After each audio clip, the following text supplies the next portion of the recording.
La présidente qui vient d'être élue est résolument en faveur de la Palestine et le fait savoir, donc ça c'est une bonne nouvelle aussi. Les autorités tchèques viennent d'interdire l'entrée sur leur territoire à un soldat israélien qui a été, un réserviste israélien, qui a été dénoncé par la France comme criminel de guerre. Donc tout ça, ce sont des petits signes intéressants. Mais il n'empêche que, vous voyez, on est peu nombreux. Bon, alors c'est le temps, c'est le soir, le jour n'est pas forcément le mieux choisi, le 31 octobre. Mais c'est aussi parce que beaucoup de gens considèrent que c'est fini maintenant.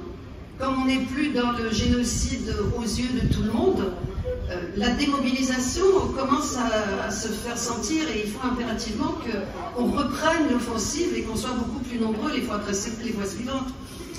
Alors je vais vous signaler quelques événements qui sont importants. Alors déjà ce soir, à 20h30, au café Kafkerin à Kirinou, nos amis d'Amnesty International organisent la présentation d'une pièce de théâtre et ce sera au bénéfice d'Amnesty International.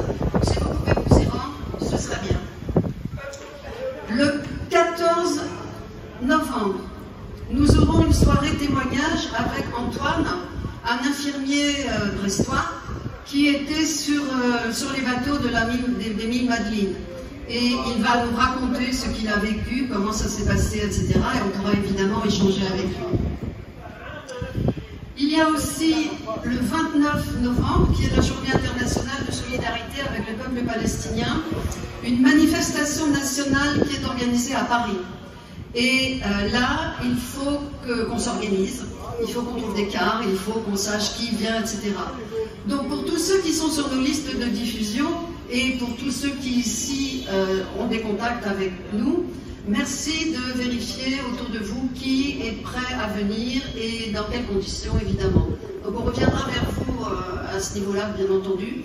Mais ce sont des actions qui peuvent marquer une solidarité nationale plus forte que d'habitude.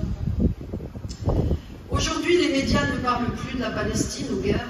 On parle de la visite de Sarkozy, à Sarkozy, de Darmanin, en violation du principe de séparation des pouvoirs, en fait.